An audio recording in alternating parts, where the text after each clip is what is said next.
Victory feels good, but man, it just felt weird. I don't know.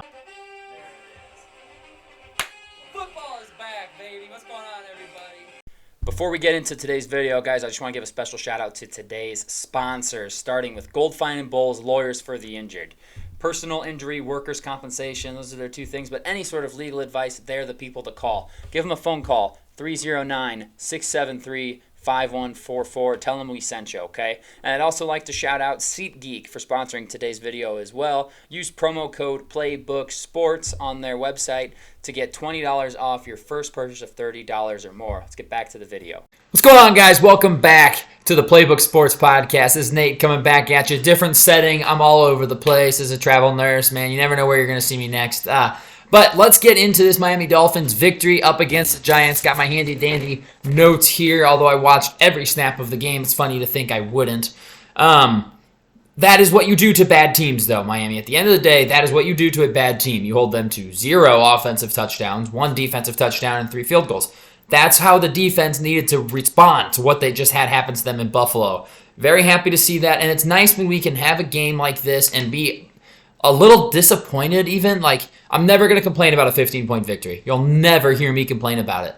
But at the same time, it's like, man, I just feel like we left points, we left possessions out on the field that you can't leave on the field against better teams. But at the end of the day, you're playing the Giants, who might be the worst team in football, so I'm not too upset about the outcome. I was pretty close to my score prediction. I predicted Miami. I did correctly predict 31 points for Miami. I said Miami would win 31-20. But the Giants, instead of trying to score a touchdown, went for the field goal, made it 31-16. So the Dolphins did cover the 13 points. Back in the win column, 4-1 for the first time since 2003. Love to see that, but none of those games matter. We may as well be 0-0 going forward. Let's just 1 week at a time. Let's go 1-0 every single week. This game was just weird to me. It never felt like it was close, but it also never felt like it was out of reach for the Giants. It was just weird. I would have loved to put them away, but they kind of were hanging just on the periphery of in there. It was weird. I don't know. Maybe you guys felt the same way, but it just felt weird to me. Let's start by looking at the stats, and the most important stat. I did just say let's forget the previous 5, but the NFL record books will not forget the previous 5 games as your Miami Dolphins, the greatest show on surf, the ocean of poetry, as they're calling this offense, did just break the record for most yards through a 5-game span to start a season, passing the greatest show on turf, the 2000 St. Louis Rams. This offense is insane. It is so fun to watch. Every time the offense touches the ball, you're like, okay, who's going to score this time? Who's getting the touchdown? So stats, Tua, 22 of 30 for 308 yards, 2 touchdowns, 2 picks. It's weird because I was disappointed, and then I'm like, oh my God, look how far we've come. Look how far we have come. I am disappointed in 308 passing yards, 2 touchdowns, because I know he could have done better, and he could have had a better game, and he would say the same thing. The 2 picks, that first pick, he forced it, bad throw. Don't know what he was doing. It was, like Emmanuel Acho said, he said that was an ego throw. He tried to slam it into a small hole that really wasn't there. Pause. But at the end of the day, it was picked, and you can't have that. And then the other one, his arm was hit on the throw. That's why it kind of floated. So I'll give him a slight pass on that one. Either way, he did fine. Only sacked once. Offensive line showed up. That made me very, very happy. I'll take 300 yards and 2 touchdowns every week, though. I mean, there was not long ago when I was like, man, Tua throwing for 200 yards, that's awesome. When Flores was coaching this team, just seeing any sort of competency on offense was awesome. And now it's what we expect to be excellent every time the offense is on the field. That's fun. Devon Achane is unbelievable.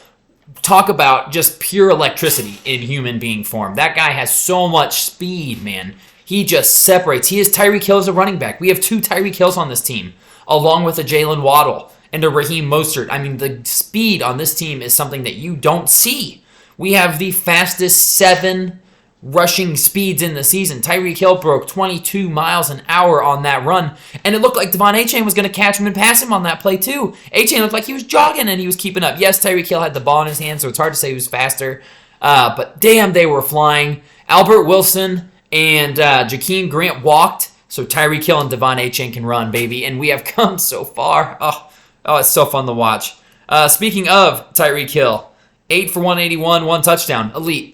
Just doing his usual business. He might get the 2,000 yards this year as a receiver. He's well on pace for it, and he is just always open. And when he gets the ball in his hands, look out, because he could be gone. You just never know. Just a quick back step to the rushing numbers. The team is rushing really good. 222 yards on 23 carries.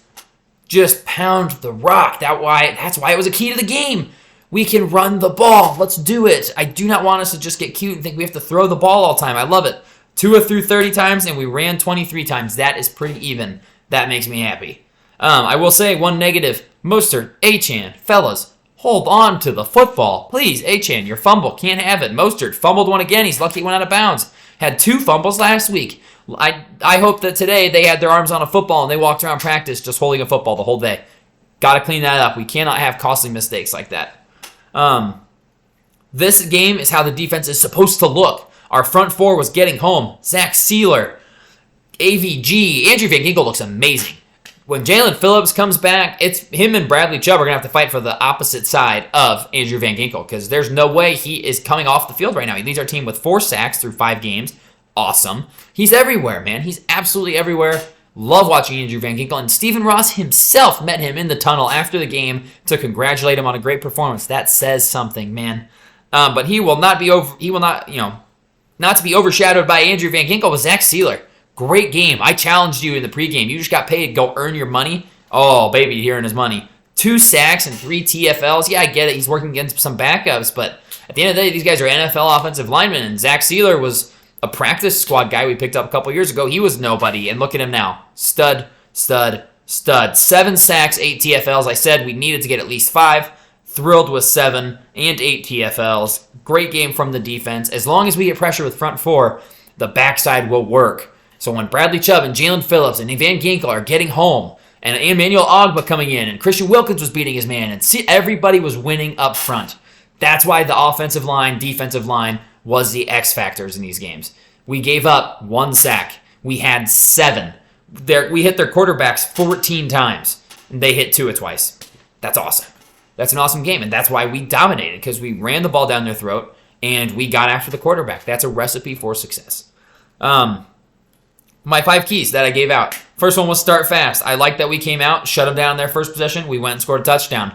They went down and didn't get anything on their second possession. We went down and scored touchdowns, 14-0, just like that. That's what you got to do to these teams. You've got to put them away early.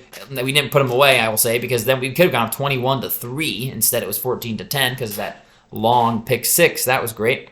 But we started fast. I was happy to see that. We got to come out and roll. And I do like that we just constantly, on our first possession, I feel like we just march. What a great script that Daniel seems to come out with every single week. Number 2, keep Tua up. I said it, 1 sack and 2 QB hits. Great work by the big boys up front. Austin Jackson, I am so damn proud of you right now. You have been balling this season, sir. Absolutely balling. And it's because nobody's talking about you. That's how I know you're doing great, because you are just shutting down your side. I mean, he is out lead blocking, flying down the field. The difference this year, I think, is confidence. I think they've coached some confidence into him. He's had all the athletic tools in the world. I just don't think it was clicking, and it's clicking, and he's confident in what he's doing, and I just love to see that.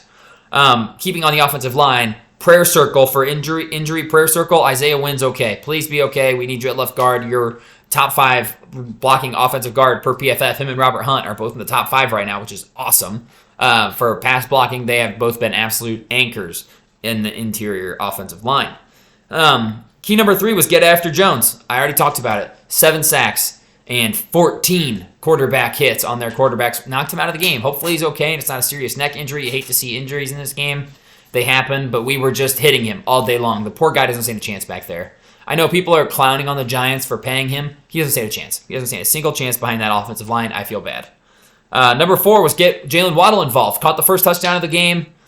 Could have had a second one. I mean, Tua targeted him the most. He had 10 targets. That's what you want to see. Get a little pressure off Hill. Get a little pressure off Achane. Get Waddle involved. Cedric Wilson actually had a solid game too. Everybody was getting the ball. And Hill still got 8 for 181. That's why I think he might get 2K this year.